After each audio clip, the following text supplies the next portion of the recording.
যে 8ই জিলহজ সকালবেলা ইহরাম বেঁধে মক্কা থেকে আমি মিনাতে রওনা গেছি, তখনই কিন্তু হজের তালবি আমি পাঠ শুরু করছি, তাই না?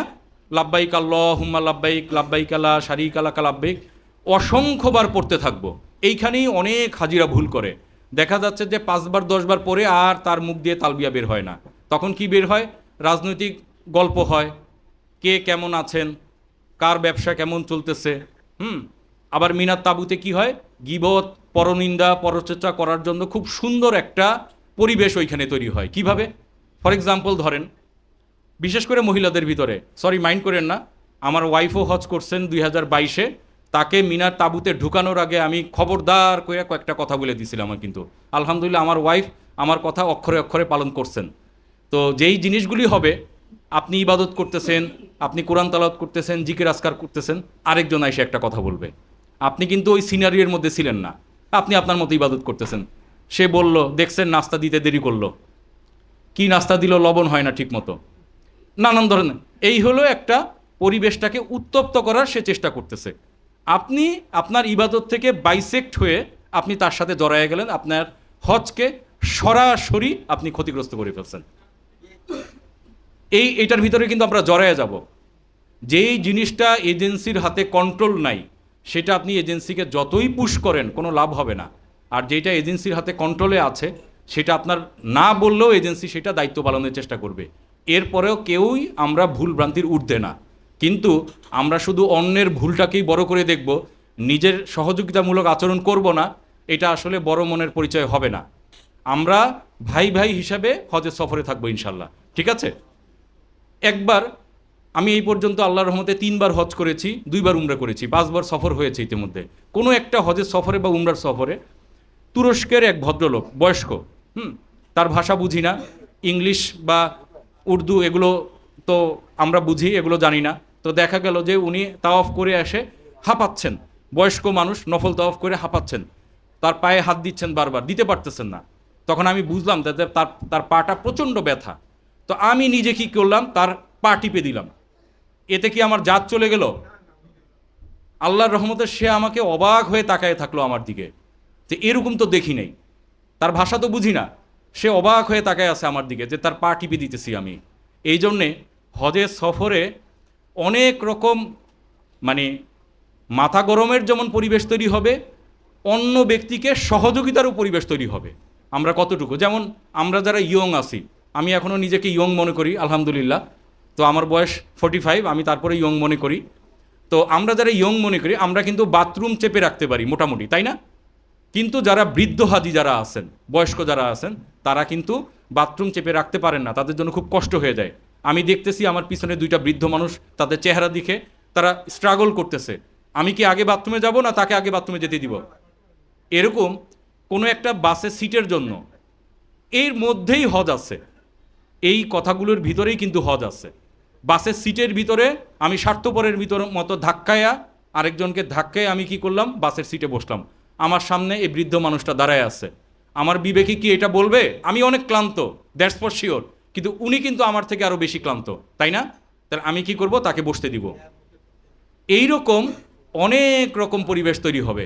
তাহলে আমরা কি এগুলো সহযোগিতা করব কি না? ইনশাল্লাহ। আমি হজের মাসলা মাসাইল ভালো মতো বুঝি। আমি দেখলাম একটা মানুষ তার বোঝাটা উঠাইতে পারতেছে না, এরকম অনেক মানুষের বোঝা আমি টাইনা দিছি, সে আমাকে চিনেও না জানেও না, তার বোঝাটা আমি টাইনা দিছি। এতে তো আমার জাত ইজ্জত চলে যায় নাই, তাই না? ইনশাল্লাহ নিজেকে ছোট মনে করতে হবে, মনে করতে হবে আমি খারাপ, দুনিয়ার সবাই ভালো। এই কথা যদি বুঝতে পারেন, তাইলে হইলো আপনার হজ হবে।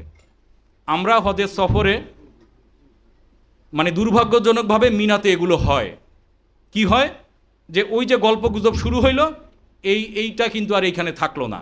ওই এজেন্সি এইটা দিছে, আমাকে এইটা দেয় নাই, ওই ভাই আমার সাথে কি ব্যবহার করলো, আমাকে ধাক্কা দিল, এই করলো সেই করলো, নানান ধরনের কথাবার্তাতে আমি ছিলাম না, আমি এর মধ্যে জড়ায়ে গেলাম।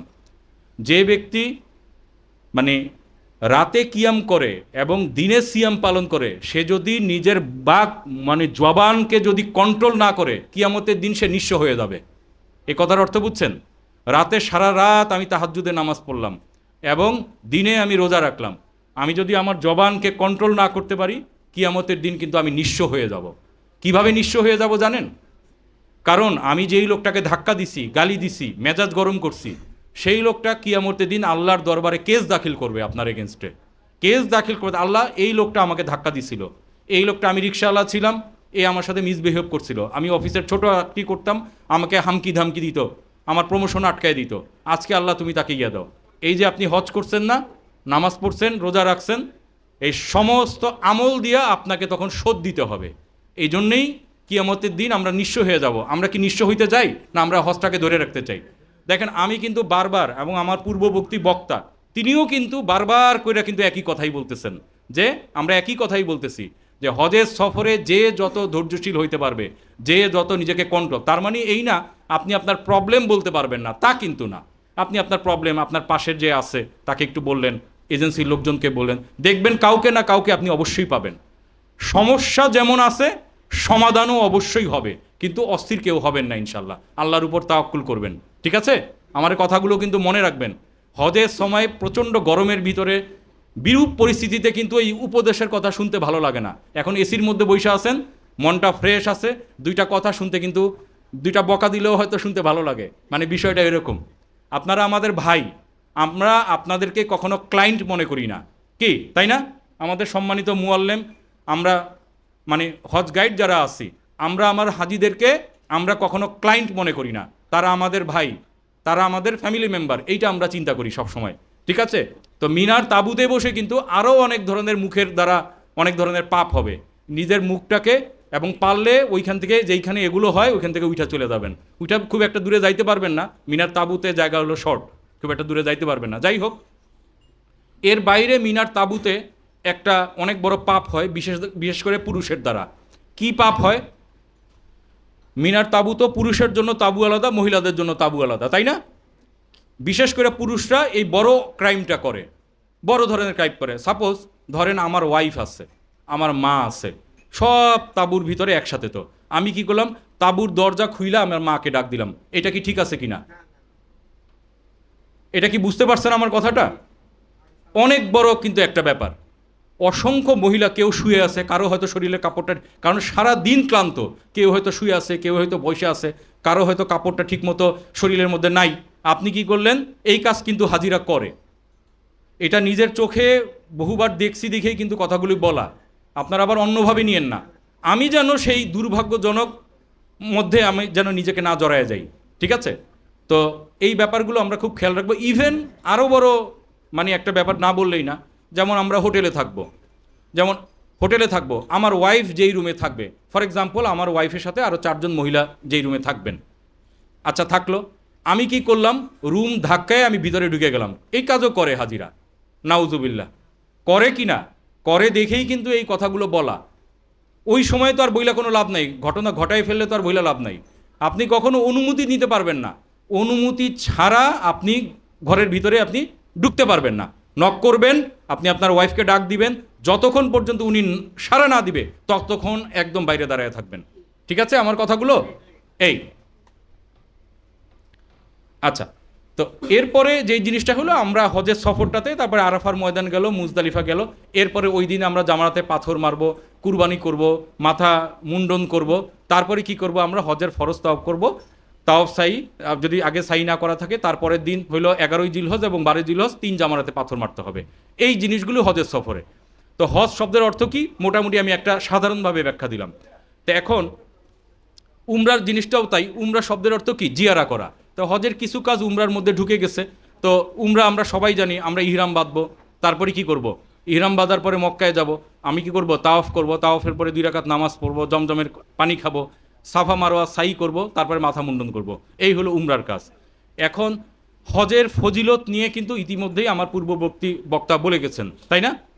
যে আমরা যদি হজের সফরে কোনো যৌনতা সম্পর্কিত কোনো পাপ যদি না করি, এর সাথে সাথে অন্য কোনো যদি পাপ না করি, তাহলে আল্লাহ সন্তুষ্টির জন্য যদি এই হজটা হয়, তাহলে আমরা যেন সদ্য ভূমিষ্ঠ শিশুর মতো নিষ্পাপ হয়ে বাড়ি ফিরলাম, তাই না? সুবহানাল্লাহ, কত বিশাল সম্মান এবং ফজিলত একজন হাজির জন্য।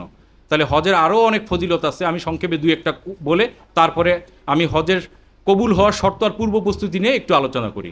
যেমন ধরেন, এই যে আমরা হজের সফরে 6 লাখ, 7 লাখ, 8 লাখ, 10 লাখ টাকা খরচ করতে যাচ্ছি, এই টাকাটাকে আমাদের কোথাও যায় নাই, কোথাও খরচ হয়ে যায় নাই। এই টাকা আল্লাহ রাস্তায় জিহাদ করার সমতুল্য সওয়াব দিবেন আল্লাহ তাআলা। এবং এই টাকাটা এইখানেই শেষ হয়ে যায় নাই। এই 6 লাখকে বা 7 লাখকে আল্লাহ 700 দিয়ে গুণ দিয়ে এটা দানের নেকি আমার আপনার আমলনামায় দিয়ে দিবেন, তাই না? যেই ব্যক্তি হজের সফরে রওনা হলো, প্রতিমধ্যে যদি তিনি মারা যায়, কিয়ামত পর্যন্ত তার আমলনামায় হজের সওয়াব লেখা হইতে থাকবে। সুবহানাল্লাহ। ঠিক তেমনি যে ব্যক্তি উমরার সফরে যায়, সেই অবস্থায় যদি মারা যায়, তাহলে কিয়ামত পর্যন্ত তার আমলনামায় উমরার নেকি লেখা হইতে থাকবে। এবং কিয়ামতের দিন সে তালবিয়া পাঠ করতে করতে উঠবে। এরকম অসংখ্য সব হজ শুধু আমাদেরকে কিন্তু পাপরাশিকেই দূর করে না, এর দারিদ্রতাকেও দূর করে। তো এরকম অনেক হজের ফজিলত আছে। হজের তো এই যে হজ করার জন্য, হজ করার ফলে এত ফজিলত, এত সম্মান, এত ভালোবাসা আল্লাহর পক্ষ থেকে, এর জন্য আমাদের কিছু করণীয় বর্জনীয় আছে কিনা? আছে না? যেমন ধরেন, এই যে মোবাইল কোম্পানিগুলো অনেক টক টাইম দেয় আমাদেরকে, তাই না? যে এত জিবি ফ্রি পাবেন, এইটা পাবেন, এত টক টাইম। নিচে ছোট্ট করে লেখা থাকে কিন্তু শর্ত প্রযোজ্য, তাই না? শর্ত প্রযোজ্য কিন্তু লেখা থাকে। তার মানে হজ আমার কবুল হওয়ার জন্য আমি আমার পক্ষ থেকে, আমার অভিজ্ঞতা অ্যানালাইসিসের পক্ষ থেকে আমি 10টা পয়েন্ট সাজাইছি। তো এই 10টা পয়েন্ট নিয়ে আমি খুব সংক্ষেপে আলোচনা করি, যতটুকু আমাকে সময় পারমিট করে আর কি। তো এর মধ্যে কিছু কিছু অংশ কিন্তু আমার অলরেডি হয়ে গেছে।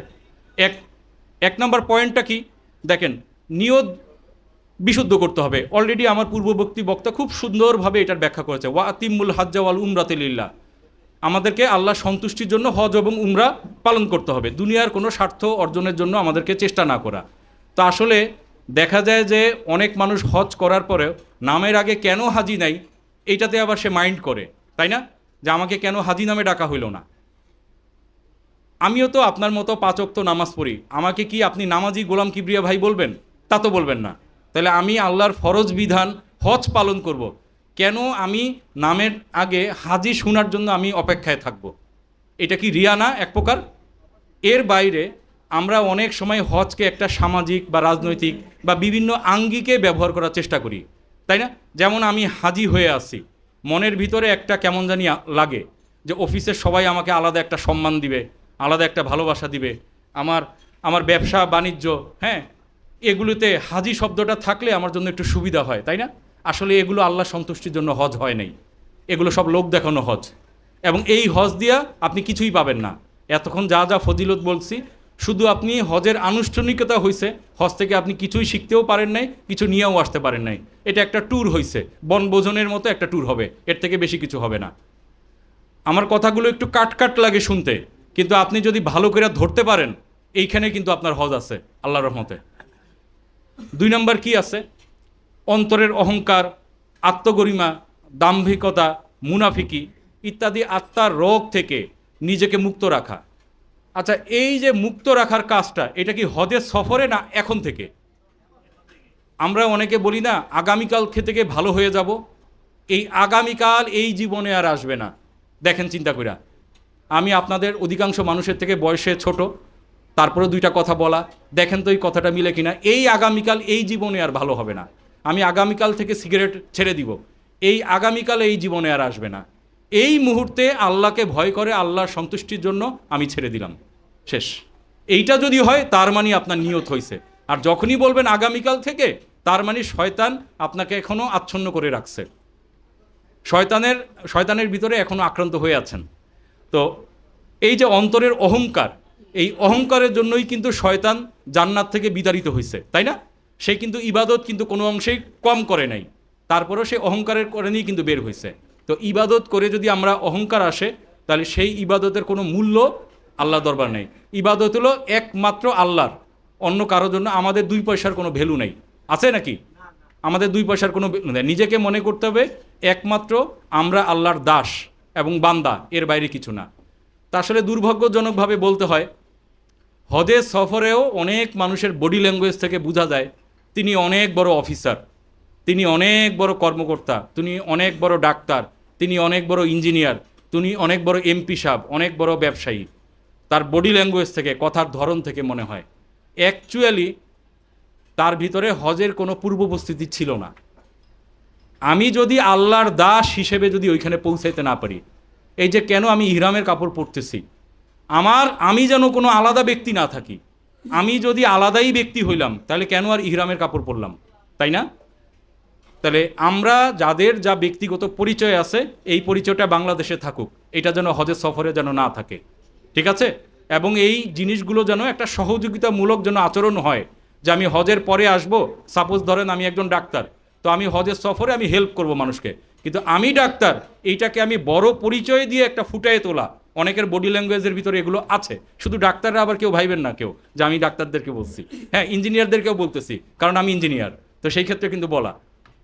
তো নিজেকে একদম সাধারণ মনে করতে হবে, তাইলেই দেখবেন যে অনেক ডিফিকাল্ট কন্ডিশনেও আপনার ধৈর্য শক্তিটা অনেক বাড়বে, অনেক কঠিন পরিস্থিতিতেও দেখবেন আপনি নিজেকে কন্ট্রোল করতে পারতেছেন, নাইলে কিন্তু কন্ট্রোল করতে পারবেন না।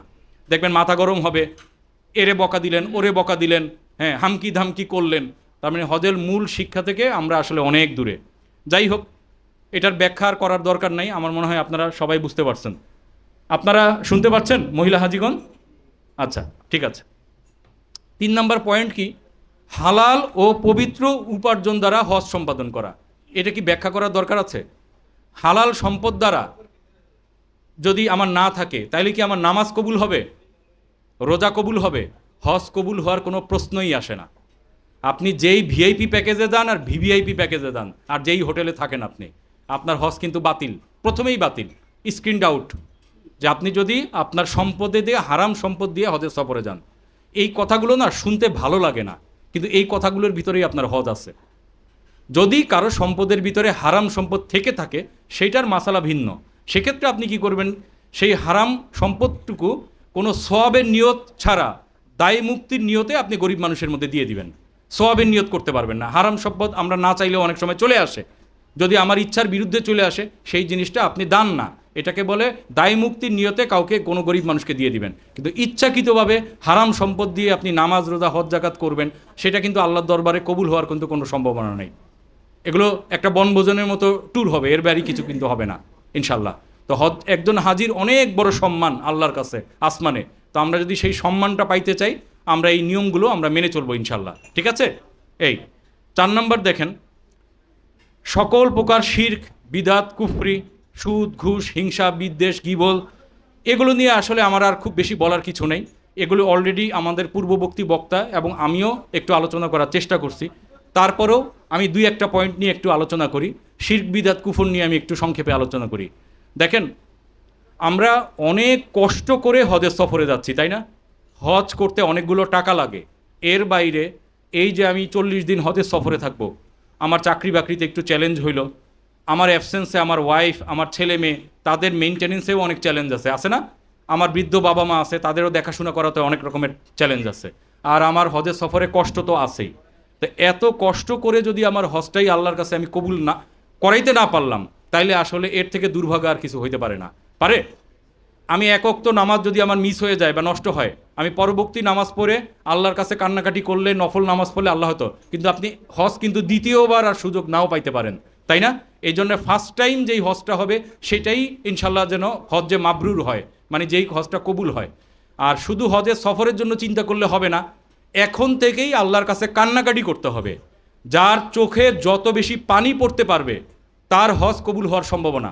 কেননা চোখে পানি না পড়লে কিন্তু দোয়া কবুল হয় না, আর চোখে পানি না পড়লে আল্লাহর কাছে আত্মসমর্পণ হয় না। অনেকে আমরা তওবা করি, আল্লাহ আপনি আমাকে মাফ করে দেন, এরকম তওবা হবে না। কিন্তু আপনাকে কেন মাফ করবেন আল্লাহ? আপনি কি করছেন? আপনি আল্লাহর কাছে আত্মসমর্পণ করেন, আল্লাহ ওই দিন ওই পাপটা করছিলাম, আল্লাহ আজকে তুমি আমাকে সেই পাপটাকে তুমি মাফ করে দাও। আমরা অনেকে অহংকার মতো বসে আল্লাহ তুমি আমাকে মাফ করে দাও, মানে আমার কোনো পাপ নাই, ব্যাপারটা এরকম বডি ল্যাঙ্গুয়েজ থাকে, তাই না? কি এরকম মানে মনটা নরম করে, আল্লাহ আমি জীবনে কত ওয়াক্ত নামাজ নষ্ট করছি, আল্লাহ আল্লাহ মানুষের হক মারছি, এখন যার যারটা ফেরত দিচ্ছি, কিন্তু এর বাইরেও কত মানুষের কত কিছু হয়ে গেছে আমার দ্বারা, কত মানুষকে বকা দিছি, কত মানুষকে কি করছি আল্লাহ। যেইগুলো মনে থাকে সব লিস্ট করে, এই লিস্ট আবার কাউকে দেখায়েন না, কিন্তু এই লিস্টটা আপনারটা আপনার কাছে রাখেন ইনশাল্লাহ, ঠিক আছে? তো এই লিস্টটা কাউকে না দেখে এই লিস্ট ধরে ধরে আল্লাহর কাছে ক্ষমা চাবে এবং নিজের চোখের পানি ফেলে দিবেন, তাইলে ইনশাল্লাহ অবশ্যই আপনার দোয়া আসমানে চলে যাবে ইনশাল্লাহ, এবং আপনার দোয়া আল্লাহ কবুল করবেন। তাহলে অন্তরে অহংকার নিয়ে দোয়া করা যাবে না, আমি একজন সাধারণ বান্দা, আমি আপনার দাস, সেই হিসেবে আল্লাহর কাছে আত্মসমর্পণ করতে হবে। পরিপূর্ণ আত্মসমর্পণ না করলে, পুলিশ ধরলে কি স্যারেন্ডার করে না হাত উপরে, এইভাবে আল্লাহর কাছে স্যারেন্ডার করতে হবে, তাইলে আমাদের দোয়াগুলো কবুল হবে।